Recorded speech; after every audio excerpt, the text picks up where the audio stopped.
is going to be on M3, which Ashley is going to be delivering, and that's going to be taking place on this white table just here. So if you're on the M3 table, this is where you're going. If you are on All I Want for Christmas is a Great Customer Journey, this is led by Summit, and that's going to be on this wooden table just here in front of me. If you are going to Acquia's table on digital experiences, that is over there in the boardroom, just behind this blue banner that you can see on my left. If you are with Red Eye and are you GDPR ready, that is in the room just here on my right, so just round the corner. And lastly, if you're with Criteo, the path to purchase through the power of collaboration, you are in the room at the back here with the orange banner in front.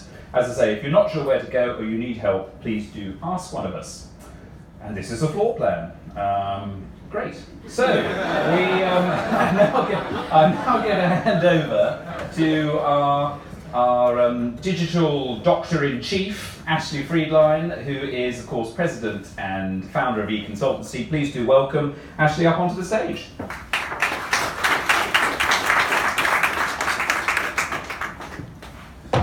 Thank you, Chris, and good morning.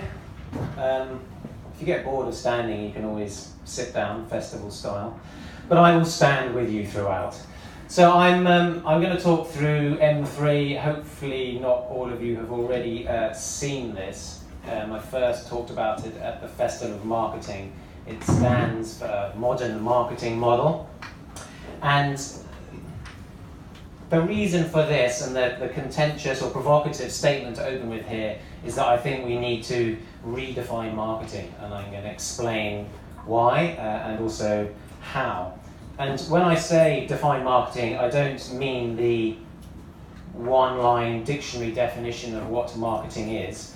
There are various versions of that, but this one from the Chartered Institute of Marketing I think is perfectly good enough. So we're not setting out to necessarily redefine the dictionary definition. It's more what constitutes marketing. So as a marketer or in a marketing function, what are the competencies, disciplines, sub-disciplines, skills, capabilities that make up what we think of or understand as marketing. This began really almost 5 years ago when we published the Modern Marketing Manifesto, and so this was more a set of beliefs around, particularly around the fact that we felt that digital marketing and classic or traditional marketing, that it made no sense for those in the end to be separate. They were really part of the same thing, and that's just marketing. You still have to give it a bit of a badge and call it modern marketing. I'd sort of rather not, but at least to try and distinguish it or make it sound like something a bit new and different. And as marketers, I'm sure we'll appreciate the importance of a good name. So that was the manifesto, which started almost 5 years ago now, and over that time has culminated in this model or framework, which tries to make a bit more concrete what we set out with just initially some beliefs really there. So I'm going to talk a bit about why we need it, how we got to it, the model itself, and then the implications at the end. So there's various data points that I could have pulled out to make this broad point, but the broad point being that at the most senior level, marketing directors, CMOs, chief customer officers, there appears to be a challenge in as much as the tenure, so the average lifespan of a C-suite marketer is the least of any job function. So in fact, compared with a CFO, I think a CFO on average lasts 8 times as long as the average CMO. You sort of got to wonder why that is. This here, which again paints a slightly bleak picture, but that CEOs maybe don't entirely trust or aren't entirely impressed by their CMOs. So if this is true, this is worrying that at the most senior levels within marketing, there's this distrust or unhappiness with what marketing is doing for the business. If you go back to the sort of the beginning, as it were, and look at marketing academia and marketing teaching, so this is if you're studying marketing, whether as a sort of full degree or as part of a module in an MBA, for example, that if you listen to the students and the graduates coming out of doing studying marketing, on the whole, I think there's quite a level of dissatisfaction, given they are studying, paying quite a lot of money and giving up quite a lot of time, primarily probably to get a job, that they're not being taught what industry their employers, you lot, actually want of them. And there's this great post, you can have the presentation, there's the link at the bottom there, but to a marketing student in Australia, I think it's going to Melbourne University to study marketing, which is the sort of most eminent one in Australia, and he sort of shows when he's applying for a job interview, the job advert, and all of the things that are being asked for in that job description, and he's put a red cross against the ones which he was not taught in his marketing degree, which is basically everything that is required. So he's saying, why have I wasted my money and time? And I think, a lot of academics, maybe privately, might admit that they're not as up to speed as they might be, particularly in a lot of the digital areas. Then, of course, there's this sort of existential debate, which I'm sure have been going on for years, really, about is digital marketing dead? Makes for a nice, provocative statement again. I think Forrester sort of said that about 3 years ago. Mark Pritchard, as the chief brand officer at P&G, said that at Mexico and Germany, I think, last year. And yet, we probably all know that digital is probably the fastest growing bit within marketing, where a lot of the investment or attention and growth and training and is going. So it clearly isn't dead, it's very much alive. And then I've just pulled out a few headlines from Marketing Week, the sister brand to Econsultancy, from the last 2 months, which you can read for yourselves. I think you can read from there, yes, the big headlines about the state of marketing.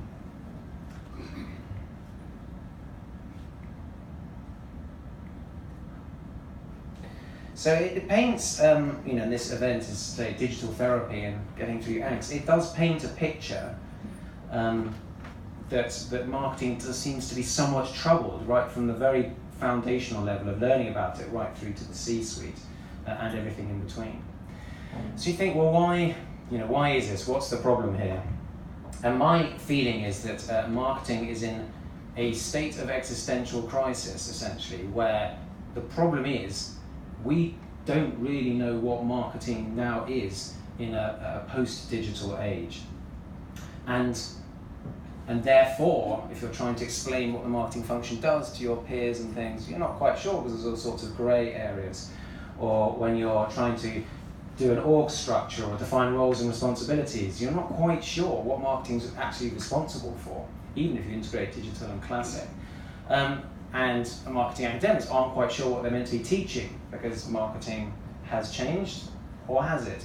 So I think there is this challenge, and I think that the solution to it is to come up, doesn't have to be M3, this is just our attempt at it, but some kind of framework or model where we can all agree, or agree enough to go, yes, that's what marketing is and that's what marketing does. Now we can define the roles and responsibilities and the org structure and our how we work with our colleagues and different functions, etc., etc. So that's what M3 really is an attempt to do, is to clarify what marketing is, to try and address a lot of this angst and these problems, illnesses, to carry the metaphor through, that exist currently. So how did we get to this? This is a little bit of a quasi sort of academic, and it's a bit small for you to probably see on the screen, but essentially if you go back now almost 60 years to 1960, this was when the 4Ps model was coined by McCarthy. This is probably the 4Ps, I think, is probably the best known model that people would come to mind if they thought about models for marketing. You had a product, which in those days really it was FMCG, it was a physical product, it had a price, there was a place where you could buy it, shops typically, and then there was promotion, which was essentially mass advertising. And marketing then was this is the Mad Men days of Madison Avenue, Don Draper et al., about creativity and media largely to sell a consumer product. And the 4Ps really addressed what is marketing execution, the marketing mix, but less so maybe sort of strategy and planning. In the next 2 decades, so if you wind forward to 1981, the 7 Ps were coined, so 3 additional Ps were added. And at the same time, you see in the 1960s, marketing strategy as a discipline of the marketing started to emerge, and the segmentation, targeting, and positioning framework in 1970. And then the point really of why the 3 extra P's were added was a realization that the 4 P's model didn't really was devised for product marketing. If, however, you were selling services, for example, so maybe if you're in B2B, professional services, and you weren't selling a product, then the 4 P's model wasn't quite right. So they added on, well, it's a bit of a hack to get to 7 P's, I think, but people, process, and physical evidence, which is the biggest hack, because it doesn't have to be physical, but that might be case studies, ratings and reviews and things like that, which are important in B2B. So that was to try and address or allow for both product and service marketing. You wind forward then another 10 years, and you get the 4 C's, Lauterborn, and the driver of change here really was to recognise that yes, there was product marketing, services marketing, but we needed to be more customer oriented. So we need to think of marketing more from a customer viewpoint, not from a product viewpoint. Something I'm sure we'll talk about a lot, customer centricity, customer experience, etc. Something we're quite used to and hear an awful lot about now. But this started back almost 30 years ago really with this 4 C's model. Still doesn't interestingly mention the word customer, consumer. So still kind of fundamentally quite a B2C kind of model, I think. And this really, so that's 1990. Since then, there hasn't been, as far as I'm aware, any model that has gained any traction or awareness really to try and redefine or re-articulate what marketing is. Which seems to me astounding, given quite a lot's happened since 1990, not least the internet. And you just think, well, really? Do we really think that this, from 30 to 60 years ago, that nothing has changed, that we don't need to reassess anything? That, to me, seems very odd. So anyway, that's what we've attempted to do, and it's very small here, but I'll talk about it, the model a bit more. And really, so the driver of change here is about trying to unify in a single framework both digital and classic marketing, so that we just have one marketing. Call it modern marketing, but basically just marketing. So the actual model itself is this, at the highest level. And I have to say there are elements about it which oversimplify in order to create some sort of graphic which you can vaguely get your head around. Some people say, so it's broken up into these 4 areas: strategy, analysis, planning, and execution. The execution piece is the marketing mix, the 4 P's of old. It suggests that this is a process that starts here and goes around like that. Now people go, oh yes, but agile, it's all iterative and sprinty, which I entirely agree with. And I did try to create spirals and some DNA-like model, but it got heinously complicated and harder to understand, so I gave up on that. It sort of suggests that there's 4 equal parts. It's not really like that. Most of the work happens here. And actually, most of this bit hasn't really changed from models that have existed for a very long time. It's really in this area that it's changed. Some people might say, oh, data and measurement should better go in the middle because everything's got data and measurement element. Yeah, that's true. Or brand and strategy brand could go in the middle because everything relates to brand. Yes, so could strategy, yes. How are you trying to represent that? It's just not possible. So it's not perfect, but I think it's better. Well, I wouldn't say this, but better than anything else that I've seen. And again, this gets a bit wordy, but I said that this model, you notice, has the word customer twice, doesn't have the word digital at all in it, but it tries to unify classical and digital marketing disciplines. And to do that, then we've listed here what we believe to be the classic marketing disciplines and digital marketing disciplines. And interestingly, not only is there not an agreed model, I don't think at the moment in the industry, like M3 at the top level, there isn't even a sort of canonical taxonomy or definitive list of what the marketing disciplines are. Not in digital marketing. I mean, I defy anyone to tell me, is there an agreed list for what digital marketing disciplines are? When we're Econsultancy, we kind of have to redo them every year, and new ones come along. Fewer of late, but search marketing was a whole new thing. Content marketing, a whole new thing. And that's been happening for the last sort of decade or so. So this is, the least bad list, as well as that, of what we believe the marketing disciplines to be. And interestingly, actually, digital marketing's got just as many as classic marketing. So now the challenge is, how do you map those to the 10 elements of M3, which you've done here, too small for you to read, I know. But the point being is that they have to roll up the classic and the digital into the same thing, ultimately. So if you took customer insight, for example, if you had a customer insight function, it might have a slightly different name, but in your business, you might have a head of customer insight person who runs a team, and maybe they've got some agencies helping out and things. Within customer insight, if you took classic marketing, then you might have market research, focus groups, things like that.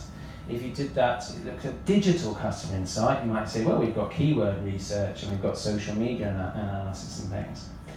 Now, they all have their various strengths and weaknesses, but it would seem to me odd and wrong that those two things, report into or are treated entirely separately because one is digital and one isn't, when they're basically both forms of customer insight. And actually, if you understand both and know the strengths and weaknesses of each, then you're in the best position to do a really good job of customer insight. And digital isn't always better, and classic isn't always better. You still need specialists, probably, to execute some of those things. So digital isn't sort of going away, but they have to be in the context of that capability or that marketing discipline of customer insight. If you took segmentation and targeting in classic marketing, if you were segmenting an audience, you might do it by geo-demographic variables, you might do it on attitudinal or behavioural variables. But with digital, we can also do used context. So, for example, where you are physically, because you're using your mobile phone, what the weather is right now, what's just happened in the news. There's all sorts of real-time data inputs we can create, something you have just done or not done live. So this is your context. This was not, and this is a way that you could segment and target customers, particularly using programmatic media, obviously. You couldn't do that. You haven't been able to do that before. It wasn't part of marketing, but it is a form of segmentation and targeting.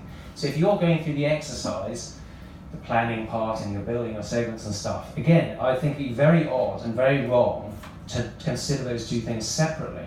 And go, well, that's the digital people over there doing programmatic stuff. That's somehow different to the traditional people over here who are doing the geodemographic stuff. And that's just bonkers, really. So the point being that these things need to come together under what is the same thing, ultimately. What hasn't really changed, as I said, strategy, orientation, I don't believe some people are getting to go with M3, it's not going far enough. You've got digital's revolutionised everything, it's totally changed. They failed to come up with anything new, but they just sort of want to throw everything out. I don't fundamentally disagree with that there are lots of things where we're standing on the shoulders of giants. There's lots of things they don't need to change around strategy and brand and segmentation and promotion. Place really is just a slight, distribution as we now have it in M3 is sort of just an evolution of place. The same idea that you need to have distribution to get your product or service in front of your customers and prospects. But clearly with digital, it's not just physical place. There are platforms like YouTube, if you're trying to get video out there, which is a form of distribution, and all sorts of aggregators and affiliates and things who help you get yourself in front of your prospects and customers that clearly are not physical. They're not a physical place, and they are a form of distribution. So what has changed, perhaps most controversially, price. So one of the 4 Ps was price. And some people go, you can't just drop price. Well, we have. But I say we have. The 3 things I would point out there is that in my experience, marketers clearly are very involved with price in as much as they might provide feedback from customers on a price. They might be using price for marketing promotions or special offers and things. They might be doing market research to feedback on the price. The price dictates perceptions of brands, premium brands, value brands, all that sort of stuff. So clearly it's an important part of the proposition. But very rarely, FMCG might be an exception, do marketers actually decide the price in financial services or telcos, utilities, that marketing people go, here's what the price is, and finance go, fine, okay, whatever you say. Just doesn't happen, I don't think. So I think it's odd that then price should be a quarter of what marketing is, effectively. Secondly, it hasn't actually gone. In fact, in the original model of M3, we just had brand, and we put brand and value, slight tweak, but that was to try and capture the very important part of brand was the value proposition, some of which might be the whole, purpose and mission and beloved of startups, but it's also the price, so the actual, the value based around the cost of something. And indeed in your marketing strategy and things, of course price is going to be a player part of that. So it hasn't gone, it's just slightly subsumed into the others. And the other point is that there are lots of marketers who are marketing something which has no price. So if you're in government, charities and things, what you're trying to achieve as a marketer might be behavioural change or just some form of different behaviour. There is no price. So to make everyone, or make it a core part of what marketing is a little bit unfair, I think, on the people where there is no price. And indeed, part of the idea with M3 was to have it hopefully work both for B2B and B2C, and for sort of SMEs as well as the large corporates. Because my sense is that marketing, certainly back in the 4P days, and even to date, has been overly skewed by assuming that everyone is Coca-Cola or Unilever or P&G, and that you're doing TV advertising. But most of us aren't, or a lot of us aren't. If you're in a B2B or an SME and things, then a lot of that stuff is irrelevant. Whereas content marketing, for example, is. So the other thing, product has become customer experience and content. That's partly reflecting what I talked about earlier, that this, the 4Ps model is very product-centric. Not everyone has a product. Someone might have a service, someone might have neither. So customer experience is suitably broad and yes, a little bit vague, that it can cover all sorts of things. And also I think that these days, increasingly what people, if you're buying water, for example, I don't think you're buying the fact that something comes out of the tap, because you sort of assume and hope that will happen. What you're buying is that and the pipes and stuff. But actually, it's the wrapping around that product, arguably, you're buying into. So yes, the price, but it might be apps, the smart meter, looking at the website and all this sort of stuff. So the experience around what the core product itself almost now is the product, I think, and that often is under the remit of marketing. The website experience and during the research phase, or the customer service and follow-up and the social media and all this sort of stuff is much more a part of the product than it used to be, I think, the product or service experience, and therefore customer experience I think works a lot better. I also think that content, there's a debate which maybe on our table have, but is content and content marketing a thing or not, or is it a sort of passing fad? A buzzword that's going to go away, or is it a legitimate marketing discipline or sub-discipline? I think it is a legitimate, new-ish discipline. I say new-ish, you look back to the Michelin Guide and things, was a form of content marketing from ages ago, and there are lots of examples where what we would now call content marketing has existed for a long time, but it's getting just a much bigger part, certainly in B2B, but even in B2C, content marketing and content, much bigger part of marketing's role. And there's always new stuff. I came across the other day, this is actually not that new, but Amazon's the A+ enhanced marketing content, essentially where if you're selling stuff on Amazon, you can enhance the product page to increase discoverability, conversion rates and things. This is a marketer's job. It's not up to the techies or whatever to do this. This is meant to be a marketing job to improve the content on Amazon to sell more stuff. That seems to me, and these things are popping up all the time, these new platforms emerge. This was interesting, just looking at content marketing world, which is in Vegas, I think, but they have 19 sub-disciplines within content marketing.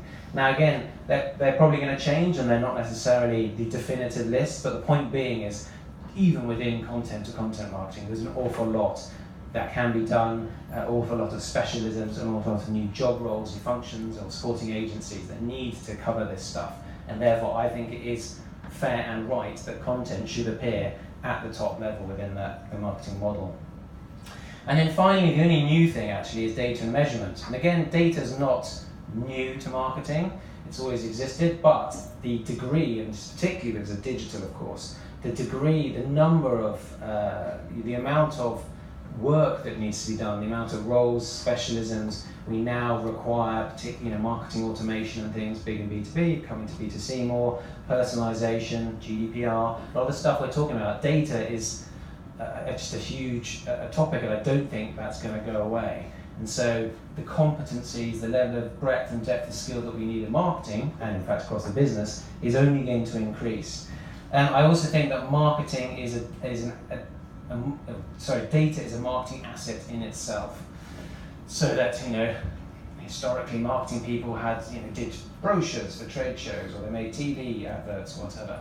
Actually now we are using data as marketing collateral, and in particular we're using metadata for that, and even more particularly using that to market to machines. My last point here is that increasingly, I think, as marketers, we are marketing to machines in order to get to our prospects or customers.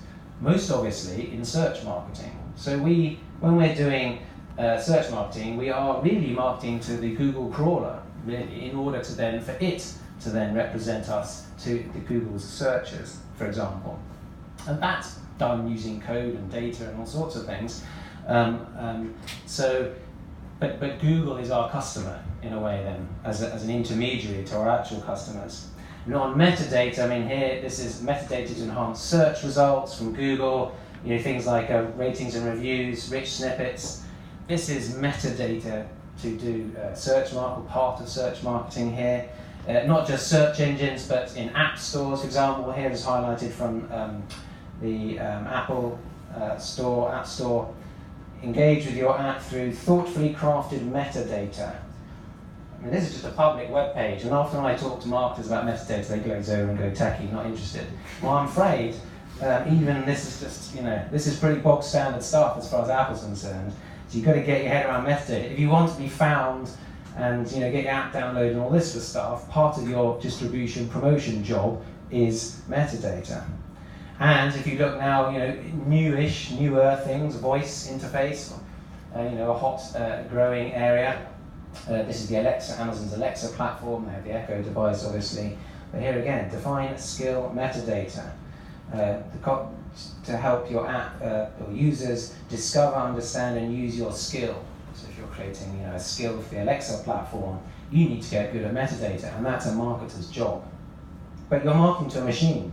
You're marketing to Amazon's Alexa platform there in order to be discovered. So, what are the implications? I think three things. Firstly, which probably won't concern most of you here, but anyone, academia, or indeed people like Econsultancy delivering training, I think need to, in marketing and digital, we need to look at how we teach this stuff, the kind of capabilities and competencies that I think marketing functions are going to want and demand in the future. Clearly we need to start to think about how we educate people to those. Internally, people working in HR, talent, recruitment, when they're looking at things like organizational design, skills and competencies, training programs, etc., need to at least start to look at this and think, okay, if this is what we need for a sort of future fit marketing function, then how do we make sure that we are bringing on the right people within the right career paths and providing the right kind of ongoing training. And finally, this is probably the most pertinent for you here, internally, where the most immediate interest we've seen following the publication of this is often actually from CMOs, so the most senior people are going, oh, I'm glad you brought this up, because it's a bit of a challenge internally, because no one quite knows what we do, and we're fighting over who owns customer experience, and blah, blah, blah. So can we, this has implications for our organizational structure, the reporting lines, et cetera, et cetera. So we need to sort of thrash this out internally, because at the moment it's just a bit of a battleground. So it is, I think, having an impact, say, on how the marketing function is defined. Speaking of which, just to finish, 2 org charts. One of the things that I'm working on at the moment actually is to try and collect a bunch of actual marketing org charts from various people to see and try and understand if we can work out how they are moving towards the sort of an M3 thing, what the M3 implications might be for the organizational design, and how, for example, that might correlate to maturity, digital maturity by B2B versus B2C, by business model, by country even, because there's certain trends starting to emerge, I would say, within that. But two that I just kind of come across recently, quite interesting. This from a CMO at a business called Urban Airship, tech business in the US. But so there's him, the CMO, and his kind of core components at the top level. He's got growth, which is the whole growth marketing, growth hacking thing. Big in the startup world, not so big yet in the corporate world. Brand, fairly standard. And then customer, which is the customer experience, voice of the customer, customer insight, so like M3, and content, again, M3. And then this marketing ops layer, which again, I think this is going to be a big trend we're going to see. These are basically data people who join up all the systems and reporting and back to the back end and the front end, just make all of this stuff kind of work. And the whole seamless, multi-channel, 360-degree holistic personalized experience we all talk about, you need the engine to actually to make that possible. And marketing ops do quite a lot of that stitching together and enabling of data in particular. This a bit bigger, but the CMO said I could show this but not say what organisation it is, but it's a travel company. And he's in charge of this is technology. He's not in charge of that, but he has to see aligned roadmap so that they work very closely with tech. They are a pure play business, so perhaps understandably, but he's in charge of all this, including product. He says, well, this is traditionally what you would have called marketing, or what I've had under marketing. So acquisition, brand, and sort of retention, loyalty stuff, fairly standard things and stuff within that. But he's also in charge of product, so essentially the customer experience. And he's also got a whole planning data team down here and a MarTech capability. So these are people, a bit like that marketing ops slide, or as per M3, these are the data people who are making all of this marketing technology stack kind of work. They clearly have a very strong interface down here we can't see with tech. But there's enough technology within the marketing function and enough data and enough product and customer experience ownership that within marketing, they can do what they need to do to be a modern marketing function, working very closely with tech. They do more of the infrastructure stuff. So that's it. If you haven't already, there is a microsite, m3.econsultancy.com, where you can see all of this in more detail and the higher resolution charts and download a PDF version.